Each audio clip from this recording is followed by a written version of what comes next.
नमस्कार, स्वागत है आपका सूत्रा नेटवर्क में। चलिए नजर डालते हैं आज की प्रमुख खबरों पर। 2 दिवसीय जापान दौरे पर पहुंचे प्रधानमंत्री नरेंद्र मोदी का टोक्यो में गर्मजोशी से स्वागत हुआ। पहले दिन उन्होंने भारत जापान आर्थिक फोरम में हिस्सा लिया और संबोधन की शुरुआत जापानी भाषा में की। पीएम मोदी ने कहा कि जापान टेक्नोलॉजी का पावर हाउस है और भारत टैलेंट का, और दोनों मिलकर विकास का नेतृत्व कर सकते हैं। उन्होंने बताया कि जापानी कंपनियों ने भारत में अब तक $40 बिलियन से अधिक निवेश किया है। पीएम ने कहा कि भारत आज राजनीतिक और आर्थिक स्थिरता के साथ दुनिया की सबसे तेजी से बढ़ती अर्थव्यवस्था है और जल्द ही तीसरी सबसे बड़ी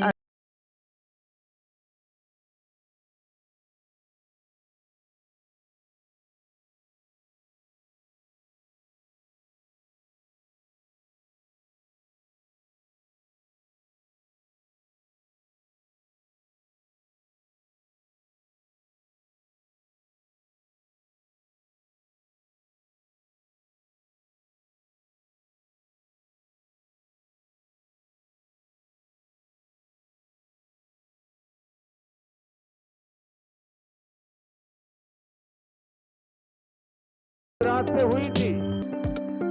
मुझे याद है हमने 20 साल पहले जब वाइब्रेंट गुजरात समिट शुरू की थी तो उसमें जापान एक प्रमुख सहयोगी था। आप विचार कीजिए, एक डेवलपिंग कंट्रीज का एक छोटा सा स्टेट, उसका इन्वेस्टमेंट समिट और जापान जैसा डेवलप कंट्री उसका पार्टनर हो। प्रधानमंत्री नरेंद्र मोदी ने 69वें स्वतंत्रता दिवस पर आत्मनिर्भर भारत को विकसित भारत की नींव बताते हुए युवाओं से जेट इंजन, सेमीकंडक्टर और तकनीकी उत्पाद भारत में ही बनाने का आह्वान किया। उन्होंने कहा कि आत्मनिर्भरता का अर्थ आत्म केंद्रित होना नहीं, बल्कि वैश्विक सहयोग के साथ अपनी ताकत और आत्मनिर्भरता को बढ़ाना है। भारत कार, फोन, टेक्सटाइल और खाद्य सुरक्षा जैसे क्षेत्रों में प्रगति कर चुका है, लेकिन semiconductor, rare earth material, petrochemicals, API और रक्षा तकनीक जैसे अहम क्षेत्रों में अब भी विदेशी आयात पर निर्भर है। विशेषज्ञों के अनुसार चीन से भारत 99% रेयर अर्थ मटेरियल और 65% एपीआई आयात करता है।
महिलाओं को आत्मनिर्भर बनाने के लिए मुख्यमंत्री महिला रोजगार योजना की घोषणा की। इसके तहत राज्य के हर परिवार की एक महिला को अपनी पसंद का रोजगार शुरू करने के लिए 10,000 रुपए की आर्थिक सहायता दी जाएगी। ये राशि पहली किस्त के रूप में सितंबर 2025 से सीधे महिलाओं के बैंक खातों में भेजी जाएगी। रोजगार शुरू करने के 6 महीने बाद जरूरत पड़ने पर 2 लाख रुपए तक की अतिरिक्त मदद भी दी जाएगी। ग्रामीण विकास विभाग इस योजना का क्रियान्वयन करेगा और आवेदन प्रक्रिया जल्द शुरू होगी। महिलाओं के उत्पादों की बिक्री के लिए हाट बाजार विकसित किए जाएंगे। नीतीश कुमार ने कहा, ये कदम महिलाओं की स्थिति को और मजबूत करेगा, राज्य में रोजगार के अवसर बढ़ाएगा और लोगों को बाहर जाने की मजबूरी कम होगी।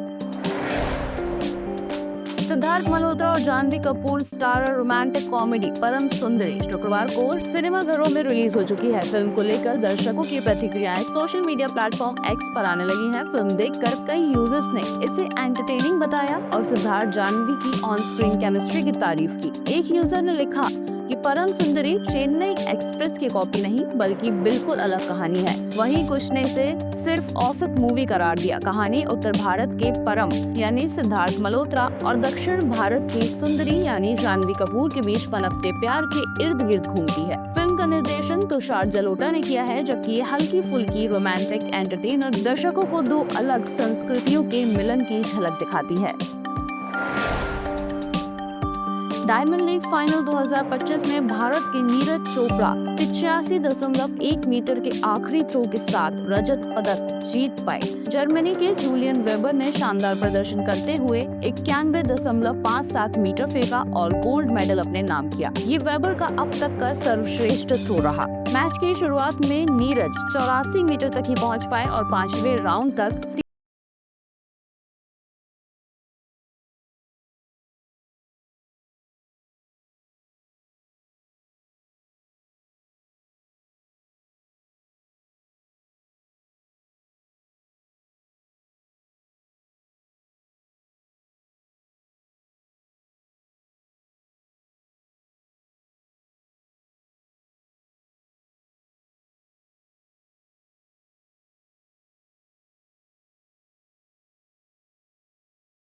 बैंक ऑफ इंडिया के पूर्व गवर्नर उर्जित पटेल को अंतर्राष्ट्रीय मुद्रा कोष यानी IMF में एग्जीक्यूटिव डायरेक्टर नियुक्त किया है। उनका कार्यकाल 3 साल का होगा और वे KV सुब्रमण्यम की जगह लेंगे, जिनका कार्यकाल सरकार ने समय से पहले समाप्त कर दिया। इससे पहले Patel Asian infrastructure investment bank में उपाध्यक्ष रह चुके हैं और जनवरी 2024 में स्वास्थ्य कारणों से पद छोड़ दिया था। पटेल 2016 से 2018 तक RBI गवर्नर रहे और मौद्रिक नीति, आर्थिक अनुसंधान और वित्तीय प्रबंधन में अहम भूमिका निभाई। इससे पहले वे RBI के डिप्टी गवर्नर, वित्त मंत्रालय के सलाहकार और निजी कंपनियों जैसे रिलायंस इंडस्ट्रीज व IDFC लिमिटेड से जुड़े रहे। 1963 में जन्मे पटेल ने London school of economics, Oxford और येल विश्वविद्यालय से पढ़ाई की और 1990 से 1995 तक IMF में भी कार्यरत रहे। आयुष्मान भारत प्रधानमंत्री जन आरोग्य योजना के तहत पात्र लोगों को आयुष्मान कार्ड जारी किया जाता है। इस कार्ड से लाभार्थी सालाना 5 लाख रुपए तक का मुफ्त इलाज करा सकते हैं, जिसका खर्च सरकार उठाती है। इलाज सिर्फ उन्हीं अस्पतालों में संभव है जो इस योजना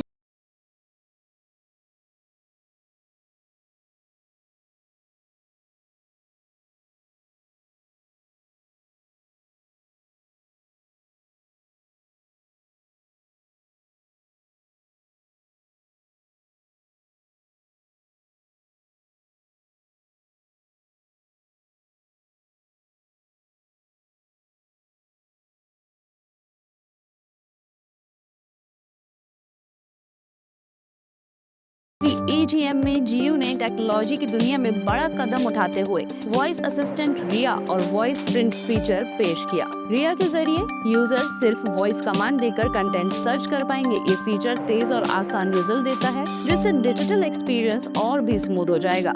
इसे जियो फ्रेम्स और PC के लिए लॉन्च किया गया है। साथ ही AGM में लॉन्च हुआ वॉइस प्रिंट फीचर खासकर भारतीय भाषाओं के दर्शकों को ध्यान में रखकर बनाया गया है। इससे क्रिकेट, फिल्में और मनोरंजन कंटेंट को मातृभाषा में असली आवाज और परफेक्ट लिपसिंग के साथ देखा जा सकेगा। जियो का कहना है कि ये कदम भाषाई विविधता को जोड़ने और करोड़ों भारतीय यूजर्स तक बेहतर डिजिटल मनोरंजन पहुंचाने की दिशा में अहम साबित होगा। IDF ने घोषणा की है कि वे इजरायली नागरिकों की रक्षा के लिए गाजा में आतंकवादी समूह के खिलाफ आक्रामक अभियान चलाएगी। गाजा सिटी को युद्ध क्षेत्र घोषित कर मानवीय मदद पर रोक लगा दी गई है, जिससे पहले से संकट झेल रही लाखों आबादी की परेशानी और बढ़ गई है। माना जा रहा है कि इजराइल गाजा सिटी पर कब्जे की तैयारी कर रहा है, जहां बड़ी संख्या में लोग शरण लिए हुए हैं। इस बीच वैश्विक भूख निगरानीकर्ता ने गाजा सिटी और आसपास के इलाकों में आधिकारिक तौर पर अकाल घोषित किया है। रिपोर्ट के अनुसार लोग अकाल से प्रभावित हैं और सितंबर तक ये संख्या 6,41,000 तक पहुंच सकती है। हालांकि इजराइल ने इसे गलत और पक्षपातपूर्ण बताते हुए खारिज कर दिया और कहा कि हाल ही में गाजा में खाद्यान्न पहुंचाया गया है। चमोली, रुद्रप्रयाग और टिहरी जिलों में गुरुवार रात से हो रही मूसलाधार बारिश और बादल फटने की घटनाओं ने जनजीवन अस्त व्यस्त कर दिया। रुद्रप्रयाग के टेंडवाल गांव में मलबे में दबने से एक महिला की मौत हो गई, जबकि 18 से 20 लोग लापता बताए जा रहे हैं। चमोली के देवाल ब्लॉक में पति पत्नी लापता, 2 लोग घायल और 20 मवेशी मलबे में दबे हैं। टिहरी के भिलंगना ब्लॉक में बादल फटा लेकिन जनहानि नहीं हुई। भारी बारिश को देखते हुए चमोली जिले के सभी स्कूलों में अवकाश घोषित कर दिया गया। देवाल और थराली में सड़कें जगह जगह टूट गईं, जबकि कर्णप्रयाग में पहाड़ से आया मलबा घरों में घुस गया और अलकनंदा व पिंडर नदी का जलस्तर बढ़ गया। कई जगह पैदल पुल और पेयजल लाइनें क्षतिग्रस्त हुई हैं। प्रशासन और आपदा प्रबंधन की टीमें राहत कार्य में जुटी हुई हैं। क्लब में हमारा मानना है कि आपकी आध्यात्मिक यात्रा उतनी ही सार्थक होनी चाहिए जितनी कि उसकी मंजिल। 10 सालों से भी अधिक समय से हम श्रद्धालुओं को भारत के सबसे पवित्र स्थलों, जिनमें अयोध्या, काशी,